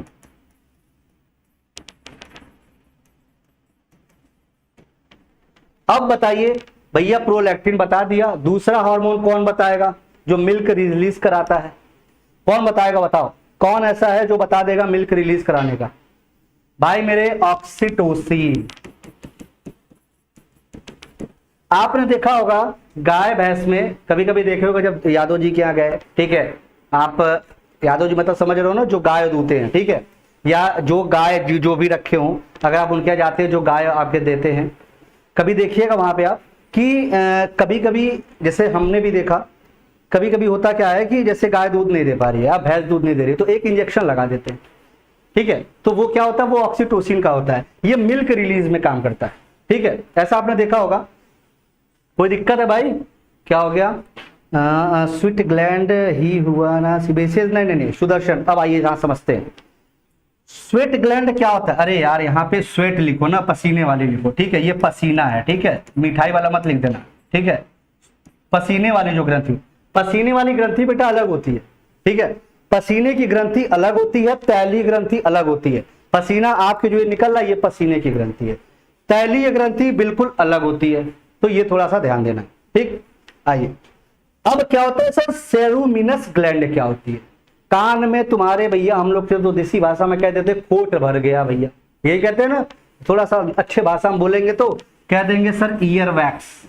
भाई थोड़ा सा बढ़िया है ना, कुछ लोग तो है बराबर वो लकड़ी लेके कान में लगातार करते रहते हैं, वो क्या है, ये ईयर वैक्स किसकी वजह से, सेरुमिनस ग्लैंड की वजह से वो ईयर वैक्स होता है, ठीक। मिल्क ग्लैंड, बिल्कुल सर, ये मेमोरी ग्लैंड के थ्रू ही आप फीडिंग करा पाते हैं। कोई दिक्कत पूछ सकते हैं आप, फटाक से बताइए क्या हो गया, क्या हो गया भाई, एनिमल को दिया जाता है फोर्सली, हाँ बिल्कुल। बेसिकली भाई एक बात बताओ भैया, अब हम तो भैया ज्यादातर हम में से मुझे लगता है कि 95% लोग तो भैया गाय और भैंस का दूध पीते हैं, तो भैया उदाहरण तो उसी का देना ज्यादा अच्छा लग रहा है मुझे, ठीक है। इसका बहुत इस्तेमाल होता है, आप देखे होंगे लौकी है, कोहड़ा है, रात में लगा दिया, फट से देखा बड़ा हो गया, ठीक है। आप देखते हैं प्री मैच्योरेशन के लिए, आप एक हीरोइन का नाम जानते होंगे हंसिका मोटवानी, उसमें भी इसका इस्तेमाल किया था ऑक्सीटोसिन का, और आपको पता है ऑक्सीटोसिन बीच में बैन कर दिया गया था, क्यों, क्योंकि ह्यूमन ट्रैफिकिंग और ये सारी चीजें बहुत ज्यादा बढ़ गई थी, ठीक है, क्योंकि ये क्या था, प्री मैच्योर करने के लिए इस्तेमाल किया जाता था, तो इसको बंद कर दिया गया, लेकिन अब तो चालू कर दिया गया। आइए 1 रुपए का नहीं, भारतीय मुद्रा पर आइए, who does sign Indian currency, 1 रुपए के नोट पे साइन कौन करता है, ये पूछा गया। चलो बताओ 1 रुपए के नोट पे साइन कौन करता है, ये पूछा गया है, बताइए। Governor reserve bank, finance minister of government of India, chairperson planning commission, या secretary minister of government of India. सभी का जवाब आना चाहिए, बहुत पढ़ाया हूं अच्छे से। क्या हो गया, उसको दिया जाता है फोर्सली मिल के लिए, बिल्कुल। चलिए हाँ बिल्कुल, सुदर्शन क्लियर हुआ क्या आपको, सुदर्शन आपको क्लियर हुआ क्या? अरे आज अंकित गायब हैं और बाकी लोग गायब हैं यार, काफी बच्चे गायब दिख रहे हैं मुझे आज। चलो अभी आज पहली क्लास है, लग रहा है सब सोच रहे हैं कि सर क्लास अभी लेंगे कि नहीं लेंगे, तो चलो क्लास आपकी स्टार्ट हो चुकी है ना। आओ sir, secretary ministry of finance, चलिए कुछ बातें बताते हैं। जो आपके क्वाइंस होते हैं बेटा, क्वाइंस भी रिलीज करने का काम इन्हीं को होता है, सेक्रेटरी मिनिस्ट्री ऑफ फाइनेंस। 1 रुपए के नोट का भी इन्हीं काम है, लेकिन 2 या 2 से बड़े नोटों को, 2 या 2 से बड़े नोटों को किसको अधिकार है? 2 या 2 से बड़े नोटों को किसका अधिकार है सर? बिल्कुल किसको सर? गवर्नमेंट ऑफ इंडिया को अधिकार है। आप कहोगे सर ये तो गलत हो गया, बिल्कुल गलत हो गया, यही गलती तुम मत करना। सर 2 या 2 से ऊपर के नोटों का अधिकार किसका होता है? Sir RBI. यही गलतियां आपको नहीं करनी है। जब भी पूछा जाए कॉइन्स और आपके किसकी बात, जो आपके 1 रुपए के नोट है, तुरंत आप बताएंगे कि कौन? सर ये आपके गवर्नमेंट ऑफ इंडिया। लेकिन 2 रुपए और उससे ऊपर के बड़े की जितनी नोटें हैं, सर आरबीआई। आरबीआई के गवर्नर और साइन, देखो दोनों में अंतर है। साइन की बात अगर पूछे, 1 रुपए के नोट पे साइन किसकी होती है? Sir secretary of finance. ठीक है, आइए अगर मतलब जिसे कह सकते हो आपके फाइनेंस मिनिस्टर की, ठीक है। लेकिन 2 या 2 से बड़े नोटों पे जो साइन होती है, ठीक है, यहां लिख दो, जो साइन होती है वो बेटा आरबीआई गवर्नर की होती है। बताओ कोई दिक्कत है? पूछ लो, एकदम बेसिक चीज बताया हूं। यही पेपर में जब पूछेगा ना, दे देगा 4 ऑप्शन, तो दिमाग काम नहीं करता बेटा, और ये फैक्ट है। आप में से आपसे में का भी दिमाग काम नहीं करता होगा। आइए चले, सिलेंडर काफी लेट हो बेटा। निम्नलिखित में से किस अंग को सभी ट्रेडों का जैक कहा जाता है? मतलब आपके शरीर के सारे भागों को ये सुव्यवस्थित कर रहा है, मतलब एकदम आपको मस्त रख रहा है, एकदम आपको स्वस्थ बनाने का पूरा प्रयास कर रहा है। अब आप नहीं बनना चाहते बेटा, वो अलग बात है, लेकिन प्रयास तो पूरा कर रहा है ये बनाने का। ठीक है, तो दीजिए जवाब। बड़ा अच्छा क्वेश्चन है। देखो भाई, हमको पसीने आ रहे हैं, पसीने टॉक्सिक निकाल लें, ठीक है। हम देखते हैं कि जो भी चीजें हैं भाई, हम अपने ग्लो करने के लिए क्या कर रहे हैं? स्किन को भाई ग्लो करना है, ठीक है। बढ़िया खाओ, को विटामिन सी भी खाओ, विटामिन ई भी खाओ, ठीक। अगर बोले कि सभी अंगों का ट्रेड, सभी को एकदम, सबको एकदम, हम कह रहे हैं हमारा कोई भी पार्ट्स है वो भी किससे सुरक्षित है? फाइनली हमारा भैया, सब देखते हो ना, जैसे किसी को बांध दिए, कोई सामान है बांध दिया आपने, तो देखो पड़ा हुआ है, सब एकदम व्यवस्थित हो गया। हमारी शरीर है, उसको कौन व्यवस्थित कर रहा है भाई? यही आपका भैया इसको व्यवस्थित ऐसे पैक करके बना के रखा हुआ है, ठीक है। तो आप ये समझ चुके हो सर ये स्किन, इसके बारे में भाई जान लेते। थोड़ा सा हरा कलर लेते हैं यार, ठीक है, हरा कलर लेते हैं, अभी तो है नहीं, चलिए अभी सिर्फ ये वाला लेते हैं। आइए अब देखो स्किन कलर लेते हैं, ठीक है। अब अगर हम बात करते हैं स्किन के बारे में, तो हम ये कह सकते हैं सर स्किन की अगर बात करें तो ये लार्जेस्ट ऑर्गन होता है, ये आपका बेटा लार्जेस्ट ऑर्गन होता है, सबसे बड़ा अंग माना जाता है। On an average weight sir 7 kilo इसका एवरेज वेट होता है, ये याद रखिए, ठीक है। अच्छा, दूसरा बड़ा ऑर्गन, अब देखो इसमें 2 तरह से क्वेश्चन आते हैं। अगर आपसे बोल दे आंतरिक अंगों में सबसे बड़ा, तब तो तुरंत आपका क्या आएगा? लीवर आएगा। अगर आपसे बोल दे सिर्फ सबसे बड़ा ऑर्गन, तब आप स्किन लगाएंगे। अगर आंतरिक अंग का शब्द का प्रयोग किया, इंटरनल ऑर्गन्स का, तब आप तुरंत जाके वहां लीवर लगाओगे, ये ध्यान देना। आइए किडनी सर, किडनी की सर जो फंक्शनल यूनिट है ना, वो नेफ्रॉन होती है, वो नेफ्रॉन होती है, ठीक है, ये ध्यान दीजिएगा। क्लियर? किडनी कितनी होती है? 2 होती है। किडनी के ऊपर कौन से ग्लैंड होते हैं? सर एड्रीनल ग्लैंड होते हैं। पेनक्रियास की बात करते हैं सर, पेनक्रियास एक मिश्रित ग्रंथि है, ठीक है। पेनक्रियास कैसी ग्रंथि है?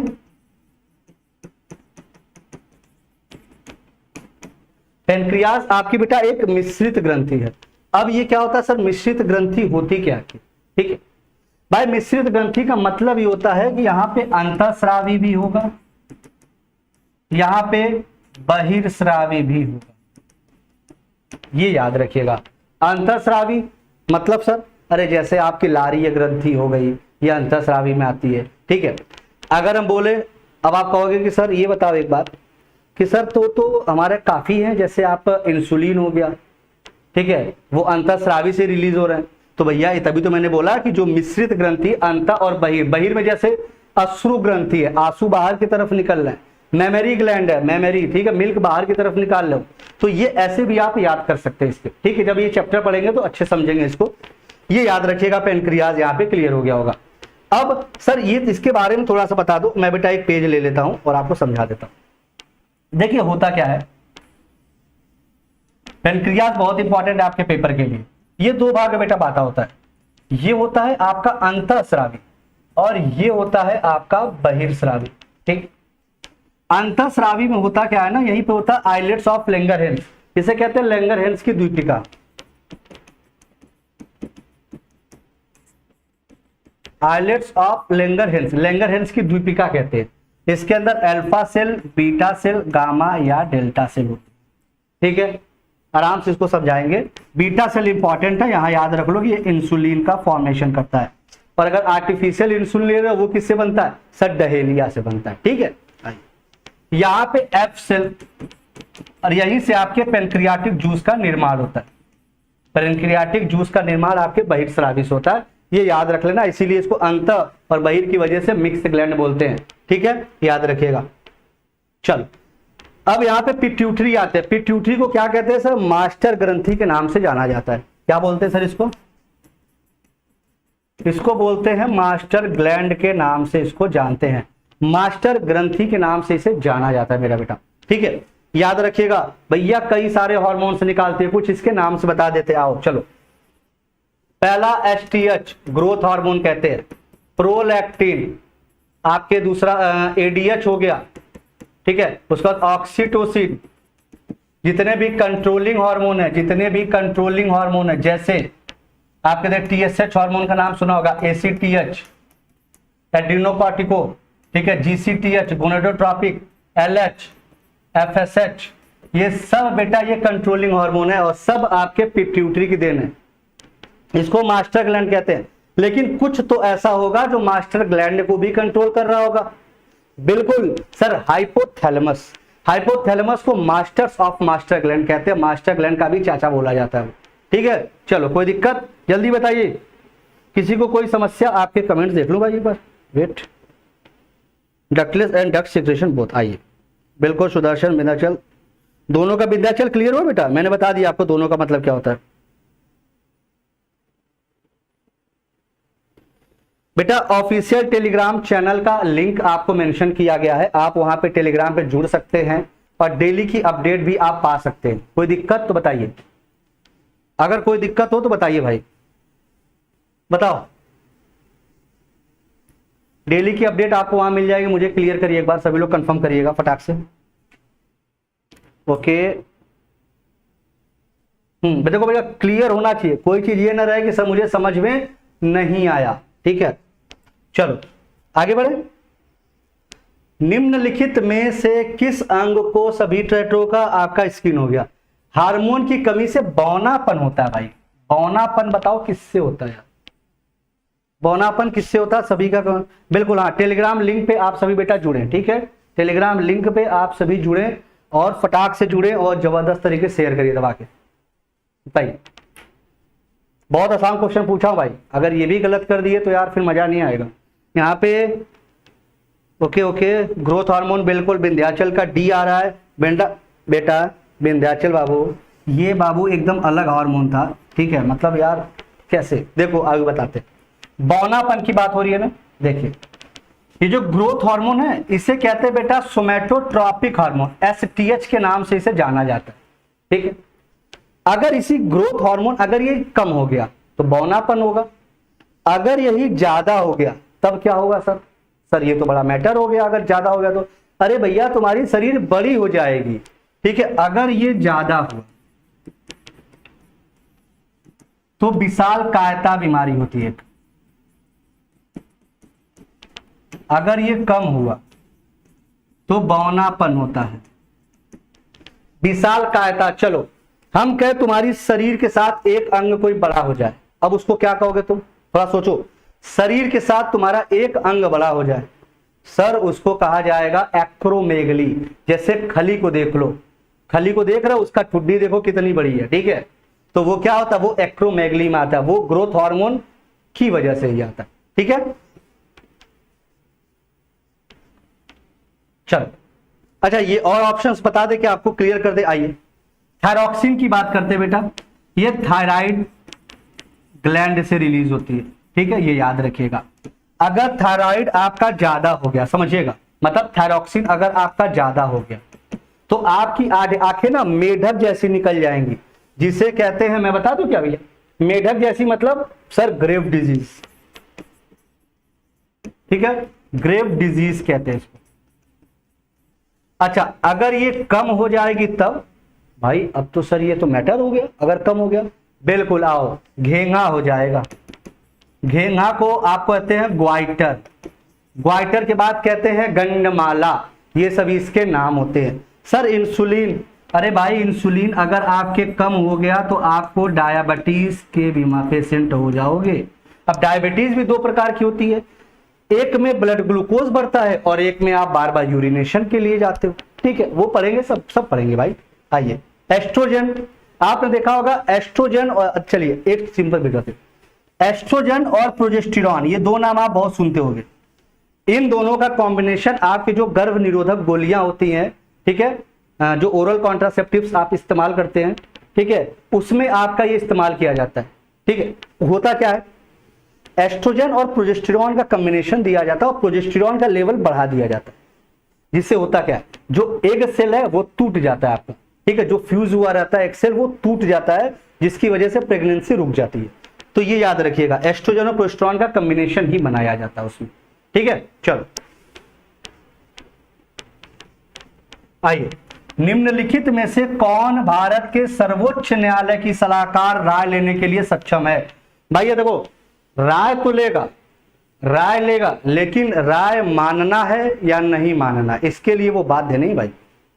राय वो ले लेगा, लेकिन मानना है नहीं मानना है उसके लिए वो बाध्य नहीं है, वो उसके ऊपर डिपेंड करेगा भाई, ठीक है। ये बताइए, आर्टिकल भी बता देता हूं, आर्टिकल ले लो तुम भाई 143, बता दो भाई कौन है भैया चार ऑप्शन में से? अरे सर प्रेसिडेंट ऑफ इंडिया, जल्दी बताओ क्या हो गया? बिल्कुल प्रेसिडेंट, वेरी गुड। सभी को कमेंट्स दिख रहे हैं ना? क्लियर है बेटा ना?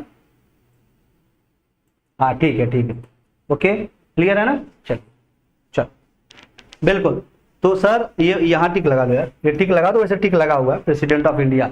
आर्टिकल नंबर 143, क्या बात है। आइए, अब काफी बच्चे यहां गलत देंगे पक्का है, लेकिन नहीं है, ऑप्शन ऐसा दे दिया कि आप गलत नहीं करोगे। 50 साल पहले की तुलना में ओजोन परत के पतले होने की स्थिति में, अगर हम बोले कि अगर ड्रामेटिक, यहां नाटक मत लिखना यार, नाटक तो आप लोग करते हो ना आपस में, ठीक है, वो वाला नहीं। मतलब जो ये जैसे कि व्यंग बोला गया, जो ये इंक्रीज हो रहा है वो आपको कौन सी बीमारी दे सकता है? अच्छा, ओजोन लेयर है, अगर इसकी मोटाई किससे नापते हो भाई? इसकी मोटाई अगर आपको मापनी हो तो sir Dobson unit, Dobson unit से, डॉप्सन इकाई इसकी मोटाई मापता है। ओजोन दिवस कब होता है? 16 सितंबर को ओजोन दिवस मनाया जाता है, ठीक है। अब हम बात करते हैं, सर ये जल्दी से बताइए, जल्दी से बेटा बताओ, ये जो आप देख रहे हो ओजोन परत, क्या क्या बीमारी, देखो ये तो सभी जानते हैं कि सर स्किन कैंसर का खतरा होता है। अब स्किन कैंसर में थोड़ी सी हम डिटेल में जाएंगे। आपको पता है स्किन का जो कलर होता है जिसे कहते हैं हम लोग मेलानिन, ठीक है, जैसे अगर जो काला है मेलानिन ज्यादा होगा, जो गोरा है मेलानिन कम होगा, समझ रहे हो? जो गोरा है मेलानिन कम है, जो काला है मेलानिन ज्यादा है। जिसके अंदर मेलानिन कम होता है मतलब जो बहुत गोरे व्यक्ति होते हैं उनको भी स्किन कैंसर का खतरा ज्यादा होता है, ठीक है। अच्छा, दूसरा कौन सा है? सर अस्थमा हो नहीं सकता, एलर्जिक, ठीक है, और फंगल डिजीज है। ये आपके क्या है सर? कलर ब्लाइंडनेस, ये आपके जेनेटिक है, ठीक। कैटरैक्ट, जो मोतियाबिंद होता है, ये भी देखा गया है कहीं ना कहीं आपकी जो यूवी रेज आती हैं, जो यूवी रेज आपके ओजोन लेयर पतले होने की वजह से, छिद्र होने की वजह से आपकी क्या होती है? यूवी रेज आती है, ठीक है, जो आपको कैटरैक्ट और स्किन कैंसर दोनों का खतरा देके जाती है। सी और डी मतलब 3 और 4, ऑप्शन नंबर बी। कोई डाउट पूछ सकते हो, कोई डाउट हो आप पूछ लो भाई, आपको मैं समय दे रहा हूं 2 मिनट, फट से सभी लोग ले लो, सभी लोग। क्या हो गया विंध्याचल बेटा? ओके, तो गोरे होना बेटा बहुत अच्छी बात नहीं है, तुम्हारे लिए दिक्कत है बाबू। चलिए अभी से भी गोरे होने की कोशिश बंद कर दीजिए। आइए चलो, ठीक है बेटा, सभी लोग टेलीग्राम चैनल से जुड़ जाना, डिस्क्रिप्शन में दिया हुआ है, ठीक है। आइए चलो आगे बढ़े। किसे धन विधेयक नहीं माना जाएगा? देखो भाई, धन विधेयक का सीधा सीधा फंडा है, जब तक फाइनल स्पीकर उस पर नहीं सहमति देगा, साइन नहीं करेगा, नहीं माना जाएगा। क्या ऐसा ही होता है ना? तो बताइए, धन विधेयक, धन विधेयक आपको सिंपल सा फंडा है, सबसे पहले लोकसभा में जाएगा, राज्यसभा को भेजा जाएगा, ठीक है, राज्यसभा उस पर देख रेख करेगी, कोई सुधार के लिए बोलती भी है तो ये जरूरी नहीं है कि लोकसभा उसमें सुधार करे, ये ध्यान देना। इस पे राज्यसभा का मतलब पावर ही नहीं, एक तरह से लोकसभा फॉर्मेलिटी करेगी, राज्यसभा को भेजेगी, ठीक है, अगर वो सुधार करना है तो ठीक है, 13 दिन तक रख सकती है, 14वें दिन भैया पास हो जाएगा अपने आप, इसीलिए कहते हैं 14 दिन में पास हो जाता है, ठीक है, अगर वो जवाब नहीं देती है 14 दिन में वैसे भी पास होना है, तो इसलिए कहते हैं 13 दिन रखी रहेगी, 14वें दिन पास हो जाएगा। ये हो गया। दूसरी चीज अगर हम आपसे कह दें कि भाई आप ये समझ चुके हो कि जब तक फाइनल साइन नहीं होगा राज्यसभा को तो कोई पावर नहीं दी, बेसिकली लोकसभा में ही जाके ये पास होता है। अब बताइए आप, जो विधेयक कर लगाता है वह समाप्त कर देता है। भारत सरकार द्वारा धन लेने से संबंधित एक विधेयक, बिल जो भारत की संचित निधि में नहीं है, या bill that deals with the appropriate of funds, बताइए फटाक से, जल्दी बताइए, बताओ।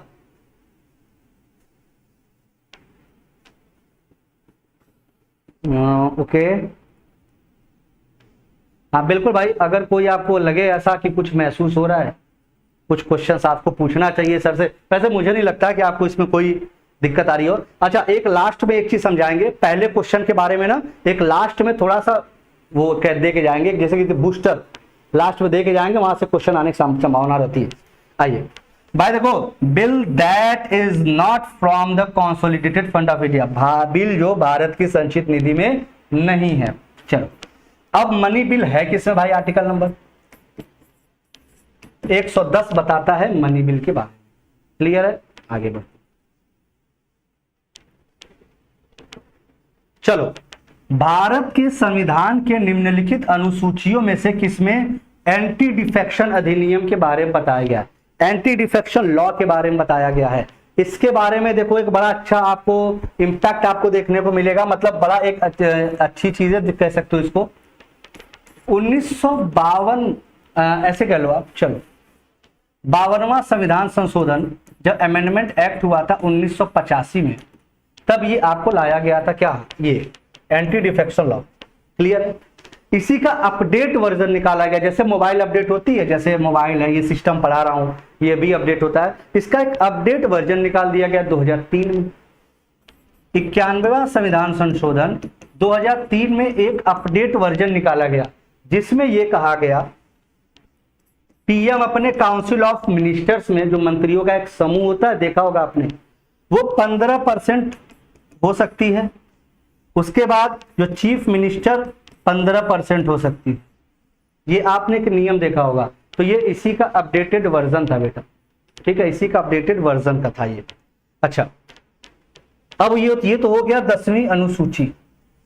8वीं अनुसूची सर भाषा के बारे में बता, कितनी भाषाएं हैं, ये भी बात होती भाई, कितनी भाषाएं भाई, सर जल्दी से बता दो कितनी भाषाएं भाई, कितनी भाषाएं हैं, ये तो पता होगा भाई यार। अब इतना आसान क्वेश्चन तो अगर नहीं बता पाओगे तो यार मजा नहीं आएगा फिर। फर्स्ट इसके बारे में बताइए भाषाएं कितनी, ये आपके लिए है। 5वें में सर शेड्यूल्ड एरियाज के लिए, अनुसूचित क्षेत्र के लिए है ये, ठीक है। अब आप कहोगे सर ये तो नहीं, मैंने तो पढ़ा था कि सर एक 4 स्पेशलाइज्ड राज्य है, वो 6ठी अनुसूची है, वो 6th शेड्यूल है। वो 6th शेड्यूल का मतलब आत्मेमी, असम, त्रिपुरा, मेघालय, मिजोरम, आत्मेमी, असम में, त्रिपुरा, मेघालय और मिजोरम 6th शेड्यूल में दिया गया। 7th में जो आपकी लिस्ट दी गई है, यूनियन लिस्ट, कंकरेंट लिस्ट और स्टेट लिस्ट, उसके बारे में बताया जाता है। क्या बात है यार, सभी लोग बता दिया, वेरी गुड। काजल ने दिया, सुदर्शन ने दिया, हाँ बिल्कुल बिल्कुल, टोटल मिनिस्ट्री का विंध्याचल, बिल्कुल ओके। आपके प्रशांत, मुस्कान, डॉली, कुसुम, काजल, ठीक है, टोटल मिनिस्टर्स का नहीं यार, ठीक है। अच्छा ये देखिए, ध्यान दीजिएगा, ये 7वां, ये आपके लिस्ट के बारे में बताता, ठीक है। ये तो सभी, चलो बहुत अच्छा लगा, जिनका नाम लिया उन्होंने सही जवाब दिया। चलो भैया, कम से कम इतना तो अपना तुम नाक बचा के रखे हो ना, और मेरी भी बचा के रखे हो। नहीं तो पता चला कि ये 22 लिख लो, ठीक है, पता चला कि अपनी तो कटवा ही रहो यार, मेरी भी कटवाते ना। आइए चलो, भारतीय संविधान के निम्नलिखित में से कौन सा अनुच्छेद यह कहता है कि प्रत्येक राज्य की कार्यकारी शक्ति का प्रयोग इस प्रकार किया जाएगा कि संघ की कार्यकारी शक्ति के प्रयोग में बाधा या पूर्वाग्रह न हो। मतलब कोई भी बाधा नहीं होनी चाहिए भैया। इस प्रकार कार्यकारी शक्ति का प्रयोग इस प्रकार किया जाएगा कि संघ की कार्यकारी शक्ति के प्रयोग में कोई बाधा ना हो। याद रख लेना, आर्टिकल नंबर 257 में ये बातें आपकी कही गई हैं। कोई दिक्कत? बढ़े आगे। चलो, थक गए क्या बेटा? चलो ये पढ़ो। अच्छा, कौन सा दक्षिण से उत्तर की ओर उपरोक्त है? ले भैया, दक्षिण से उत्तर पूछ दिया, साउथ से नॉर्थ पूछ दिया, सही क्रम है पूछा गया है। पेरियार भाई कहाँ है भैया मेरा? जल्दी से फटाक से सभी लोग जवाब दीजिएगा। इसका कमेंट मुझे सभी से चाहिए, बताइए सभी लोग इसका जवाब दीजिएगा। 2 बजे आपकी फिर क्लास होगी जबरदस्त वाली, ठीक है? 2 बजे फिर मिलते हैं हम लोग। आइए, सिंपल है यार। पेरियार केरल, दाचीगाम जम्मू कश्मीर श्रीनगर में है, सरिस्का राजस्थान, कान्हा एमपी। अब जोड़ लो भैया साउथ में। सबसे पहले तो पहला ऑप्शन आना चाहिए, पहला ऑप्शन 2 जगह दिख रहा है, ठीक है? उसके बाद सबसे ऊपर श्रीनगर आना चाहिए, मतलब पहला सबसे पहले ये देखो ऑप्शन नंबर, अरे आप खुद देख लो ना, पहला क्या है सबसे पहले, नीचे भैया क्या है, साउथ से पूछा गया है तो केरल। फिर देखो दूसरा नंबर किसका आता है, कान्हा एमपी आएगा, मतलब यहां लिख लो ना एमपी। देन आफ्टर आपको पता है कान्हा, फिर सरिस्का आएगा, फिर आपका आएगा जम्मू, तो सरिस्का मतलब राजस्थान, फिर आपका सर श्रीनगर। ये सीक्वेंस हो गया, ठीक है? यहां आप देख सकते हैं 1 4 3 2। आई बॉल बियरिंग आपने देखा होगा, साइकिल में भी आपने देखा होगा। आप यहां पे लगाते हुए एक बहुत ही अच्छी चीज क्या है,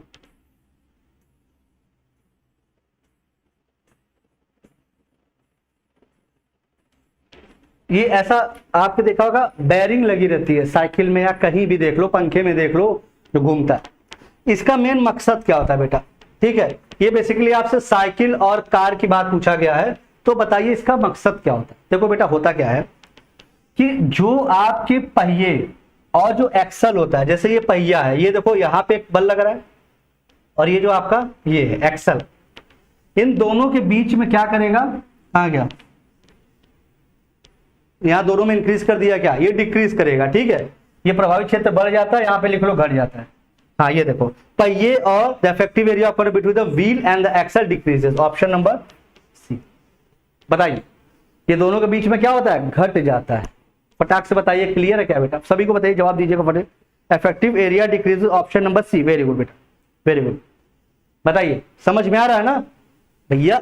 जो इफेक्टिव एरिया उसको डिक्रीज करने के लिए किया जाता है। आहार के उस घटक का नाम बताइए जिसे इस प्रकार आत्मसात किया जा सकता है। ऐसे कह लो कि ऐसा आप कौन सा भोजन ऐसा खा रहे हो जो आप जब कोई तो भोजन खा रहे हो और आपके शरीर से बाहर निकल जा रहा है, ठीक है? चलिए बताइए फिर। अब एक क्वेश्चन ऐसा भी आता है, हमारे शरीर में ऐसा कौन सा है जो आप खा रहे हो और जितने भी वेस्ट चीजें हैं उसको शरीर से बाहर लेके बाहर जाएगा, तब सभी को पता है फाइबर, रफेज, वो एक अलग जवाब है। यहां क्या पूछा जा रहा है ये ध्यान दीजिएगा। देखिए फैट तो बड़ा इंपॉर्टेंट रोल प्ले करता है, 9.3 किलो कैलोरी ऊर्जा भी देता है 1 ग्राम में। Protein 4.3 kilo calorie, carbohydrate 4.1 kilo calorie. लेकिन ये विटामिन ये क्या करता है, ये मेटाबॉलिज्म में मदद करता है, मेटाबॉलिज्म में मदद करता है। अब ये क्या करेगा, आप कहोगे सर ये शरीर के बाहर कैसे निकल जाता है? जो उदाहरण वो देते हैं इसमें आपने पढ़ा होगा बेटा एक water soluble vitamin. Water soluble का मतलब जल में घुलनशील, सभी को पता है बी एंड सी होते हैं जल में घुलनशील। अब बी और सी जल में घुलनशील है तो आप ऐसे भी समझ चुके हो विटामिन बी और विटामिन सी, ये देखो शरीर से बाहर निकलता है कि नहीं, बिल्कुल निकलता है, इसलिए शरीर में आपके अब्सॉर्ब नहीं होता। ठीक है, भारत के संविधान को बनाने वाले संविधान सभा के सदस्य थे, जल्दी से बताइए और सभी लोग इसका जवाब देंगे। ओके, बीसी वाटर, एडीई के फैट, बिल्कुल काजल। ओके, विंध्याचल, प्रशांत, बिल्कुल मुस्कान, सुदर्शन, कुसुम, डॉली। चलो बताओ भाई, सेशन को शेयर कर सकते हैं, लाइक कर सकते हैं आप, टेलीग्राम चैनल दिया हुआ वहां से जुड़ सकते हैं आप। आइए बताइए, चले देखो। ठीक है, पहले ये जवाब दीजिए भाई। देखो 389 मेंबर्स थे, सभी को पता है।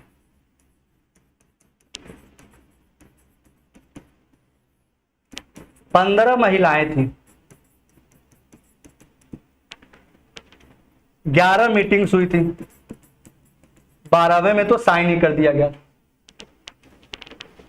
2 साल 11 महीना 18 दिन। एक हमने क्वेश्चन देखा था कि टोटल मीटिंग कितने दिन की हुई थी, तो 165 दिन की मीटिंग हुई थी, ये याद रखिएगा, ये पूछा जाता है क्वेश्चन। चलिए सभी लोग जवाब दीजिएगा, ये क्वेश्चन आपसे बेटा पूछा जाता है। ठीक है, आइए। तो sir, directly elected by the people, nominated by, elected by the legislative assemblies of various, विभिन्न जो आपके प्रांत थे वहां से आपके डायरेक्ट चुने गए थे। बताइए, क्लियर है? सी सभी का आ रहा है, वेरी गुड, बहुत अच्छे, वेरी गुड, बहुत अच्छे, बहुत अच्छे बेटा। नगर पालिकाओं द्वारा पीने के पानी की कीटाणु शोधन ज्यादातर किसके द्वारा की जाती है? ठीक है, मतलब आप देखे होंगे जैसे नगर निगम की टंकी हो गई या कुछ भी ऐसा देखा होगा आपने, तो आपको एक चीज दिखता होगा, वो ये दिखता होगा कि जो नगर निगम की टंकी है उसमें पानी साफ करने के लिए कुछ डालते हैं, वो क्लोरीनेशन कहते हैं उसको, क्लोरीन डाला जाए। ठीक है, ये हो गया बेटा आपका क्लोरीनेशन। अब भैया बॉइलिंग तो करके आपको देंगे नहीं, वो क्लोरीनेशन टेक्निक का इस्तेमाल करते हैं। ठीक है, आइए, ये तो सिंपल था। अब आइए एक लास्ट क्वेश्चन, वह देश जहां दुनिया में पेपर रिसाइकलिंग की शुरुआत की गई थी, सबसे पहले पेपर रिसाइकलिंग की शुरुआत की गई थी, the country where paper recycling was initiated in the world is sir USA. कहा गया? ऑप्शन में दिया है, ये दिया गया। पेपर रिसाइकलिंग की शुरुआत आपके यूएसए में की गई थी। समझ में आया? सेशन कैसा लगा कमेंट सेक्शन में जरूर बताना क्लास के बाद। ठीक है, और ये रही भैया आपकी फाइनल आज की क्लास। अब मिलते हैं नेक्स्ट क्लास हम लोग 2 बजे, 2 बजे सेम चैनल पे मिलेंगे। ठीक है, और जीके जीएस की प्रैक्टिस करेंगे। ठीक है, कल से आपकी 2 क्लास और बढ़ाऊंगा। ये देखिए, बिल्कुल मिलते हैं फिर। भाई सब्सक्राइब कर लेना चैनल को, तो अपडेट मिलती रहेगी। ठीक है, बेल आइकन दबा दोगे तो तब तो प्रॉपर मिलेगी भाई। ठीक है, पीडीएफ आपको टेलीग्राम चैनल पे मिल जाएगी, आपके लिंक दिया होगा डिस्क्रिप्शन में, आपको नीचे दिख भी रहा होगा। ठीक है, पिन किया हुआ, और लाइक और शेयर जरूर कर देना। ठीक है, और सबको बुला